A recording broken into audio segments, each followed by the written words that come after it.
Olá, boa noite a todos. A gente vai iniciar nossa aula do dia 27 de maio de 2020, tá? Nós vamos, a partir da aula de hoje, retornar um pouco aos conceitos que a gente tinha no início do semestre, que está relacionado à parte de calor e, especificamente, vamos estar vendo a parte de calor, a relação de calor e trabalho, e vamos começar a estudar um pouco sobre o enunciado da primeira lei da termodinâmica, tá? Esse é o que a gente vai começar a ver agora. Então, assim, toda essa parte que, na verdade, a gente já estudou e vamos começar a retomar agora, que está relacionado a essa parte termodinâmica, né? E nós vamos enunciar a primeira lei e a segunda, mas essa parte termodinâmica, os sistemas termodinâmicos, nós já estamos estudando desde o começo do semestre, tá? Então, situações cotidianas que estão relacionadas à termodinâmica, por exemplo, toda vez que a gente dirige um carro, né? O carro ele é um sistema termodinâmico. Quando a gente liga o ar-condicionado, ou quando a gente usa um eletrodoméstico em casa, todas essas questões práticas, até mesmo quando a gente está estourando uma pipoca, até mesmo situações simples assim, estão relacionadas com os benefícios práticos da termodinâmica, tá? Todas essas situações estão relacionadas com a termodinâmica. Então, por exemplo, no motor do carro. O que tem a ver o motor do carro com uma reação termodinâmica? Então, toda vez, né, que a gente liga o carro, o calor ele é gerado por uma reação química, né, do oxigênio e da gasolina, que ela é vaporizada nos cilindros do motor. O gás que é aquecido ali, né, nessa reação química, ele pressiona os pistões para dentro dos cilindros e realiza trabalho mecânico que é usado para impulsionar o carro, né? Então, a queima do combustível e a reação química entre o oxigênio e a gasolina faz gerar um calor, né? Faz produzir um calor, e esse calor ele acaba pressionando os pistões que estão dentro dos cilindros e realiza um trabalho mecânico que impulsiona o carro, né? Se vocês lembram lá de Física 1, trabalho nada mais é que força vezes deslocamento, tá? Então, o que acontece? Esse sistema do funcionamento do motor do carro é um processo termodinâmico, certo? O que tem a ver, antes a gente ver a primeira lei da termodinâmica? Então, a primeira lei da termodinâmica, que a gente vai começar a ver hoje, ela é fundamental para entender esses processos. Porque, na verdade, ela nada mais é que um princípio da conservação de energia, que a gente sabe que a energia ela se conserva, né? Então, ela vai ampliar esse princípio da conservação de energia para incluir essas trocas de energia, tanto por transferência de calor, que a gente via lá, né, os mecanismos de transferência de calor, quanto por realização de trabalho, que a gente também vai ver. E nós vamos introduzir ainda um novo conceito, além de calor, trabalho, a parte da energia interna, tá? Então, para formular essas questões envolvendo energia, né, é necessário primeiro a gente introduzir alguns conceitos termodinâmicos, o conceito de sistema termodinâmico, tá? E definir calor e trabalho para a gente entender essa parte, certo? Então, como eu falei, a pipoca na panela ela é um perfeito exemplo de sistema termodinâmico. Por quê? Porque nesse processo que está acontecendo das pipocas estourando, o calor que é fornecido para o sistema, digamos que seriam a pipoca e a tampa da panela, a gente sabe que quando a pipoca estoura, ela acaba mexendo a tampa da panela. Ou seja, eu estou fazendo uma realização de trabalho porque eu estou aplicando uma força nas paredes, né, que seriam a tampa, e fazendo com que elas levante. Então, isso é a realização de um trabalho, tá? Então, o que vai acontecer aqui? Só um minutinho.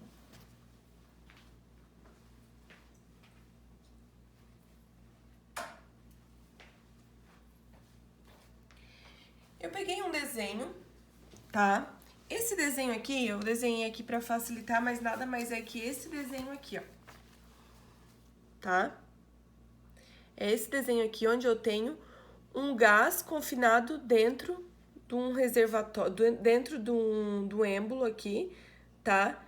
E o que acontece aqui? Eu tenho aqui dentro um gás confinado, as paredes são totalmente isoladas, então o único contato que eu tenho com troca de calor será na parte inferior, certo? Esse aqui é o desenho, que sabe que eu não sou nenhuma boa desenhista, mas vou mostrar pra vocês. Então tá aqui o desenho que eu fiz. essa parte lateral aqui, ela é uma parede de isolamento, é utilizado um material isolado, justamente para não perder calor através das paredes laterais, tá?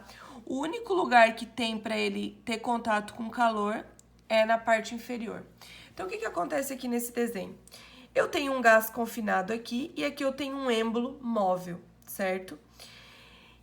Esse meu êmbolo, esse meu pistão, ele tá repousando em cima de um reservatório térmico.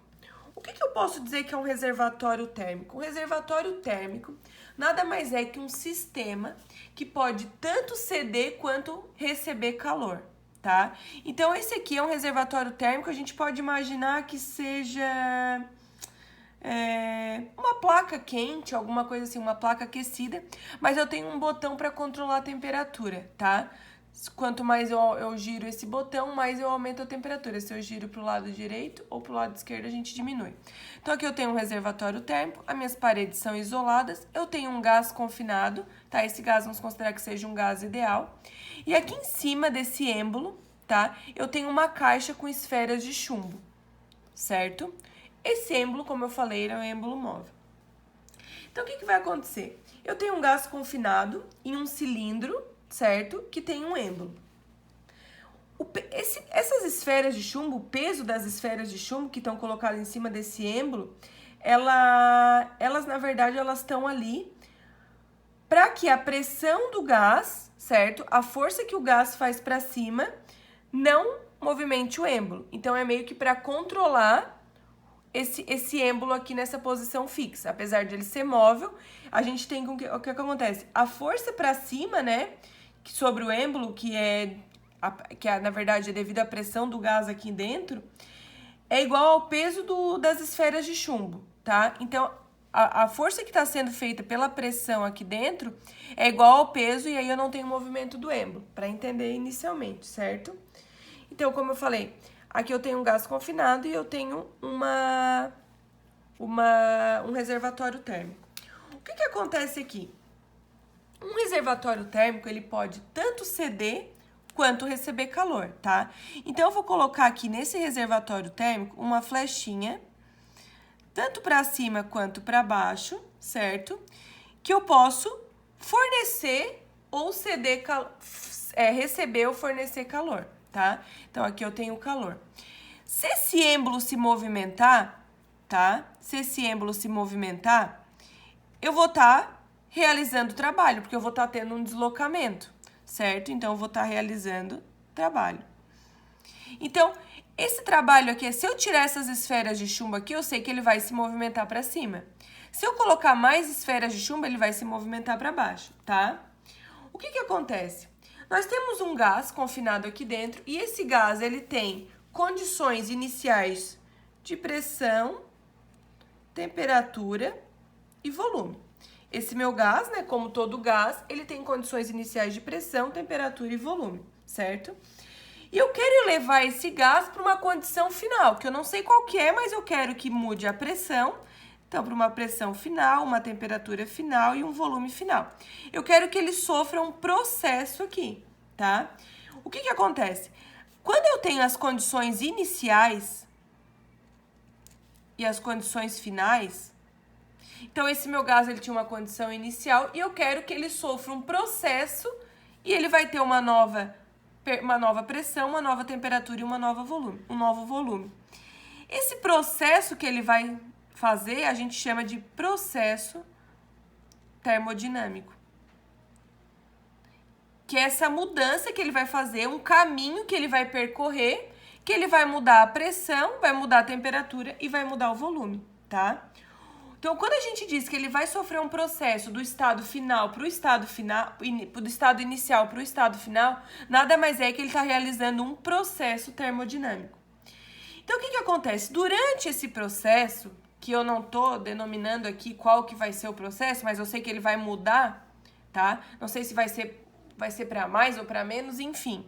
Mas durante esse processo termodinâmico, a energia aqui do reservatório, ela pode ser transferida do reservatório para o sistema, tá? Ou seja, eu posso transferir calor do reservatório para o sistema, ou eu posso transferir calor do sistema para o reservatório. Quando eu transfiro o calor do reservatório para o sistema, nós chamamos que esse calor ele é positivo, tá? E quando ele vem do sistema para o reservatório, nós dizemos que o calor é negativo. Então, o calor transferido do reservatório para o sistema, isso aqui a gente já viu um pouco, né? Do reservatório para o sistema é positivo. Agora, o calor transferido do sistema para o reservatório é negativo, tá? Então, quando o reservatório cede calor para o sistema, é positivo. Quando o sistema cede calor para o reservatório, é negativo. Então, isso daqui é uma parte do processo, tá? Além disso, além de ter essa troca de calor entre o reservatório e o sistema é o gás, certo? Além de ter essa troca de calor entre o reservatório e o sistema, eu posso realizar trabalho sobre as esferas de chumbo. Eu posso estar realizando trabalho aqui sobre as esferas de chumbo. Como que eu posso estar realizando trabalho? Por exemplo, se eu aumentar muito a temperatura aqui, nós sabemos que eu estou fornecendo calor.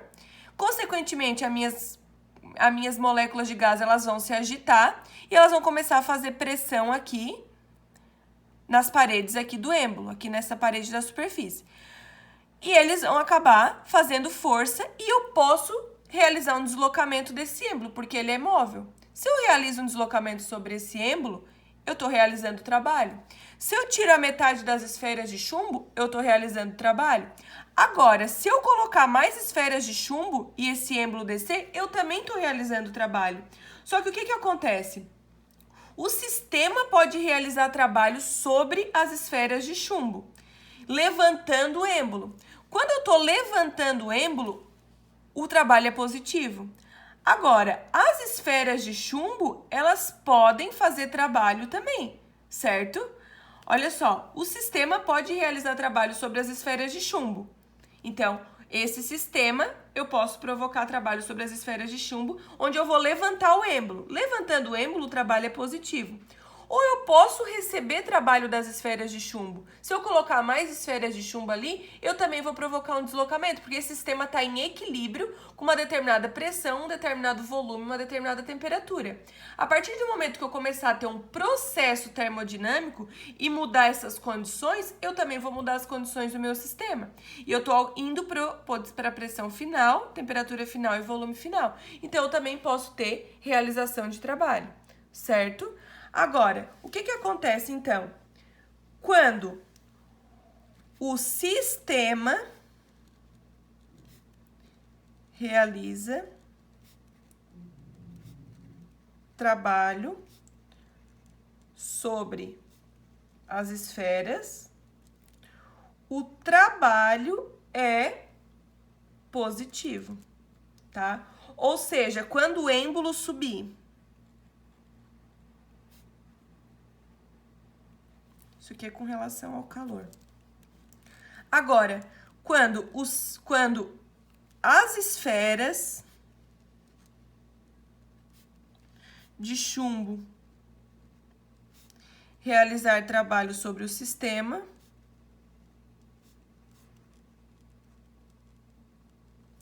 o trabalho é negativo. Quando o êmbolo descer, tá? Então, essa é a relação que a gente tem que tomar aqui. Sempre tem que cuidar desses sinais positivos, porque eles influenciam em tudo, tá? Porque o positivo e o negativo aqui, ele tá representando perda de calor ou ganho de calor, né? Ou tá sendo realizado trabalho, ou tá recebendo trabalho ou realizando trabalho, certo? Agora, o que acontece aqui? Vocês sabem que vocês já viram lá em Física 1, que o trabalho mecânico, ele nada mais é que a força vezes o deslocamento, certo? Isso vocês já viram lá, que o trabalho nada mais é que a força vezes o deslocamento.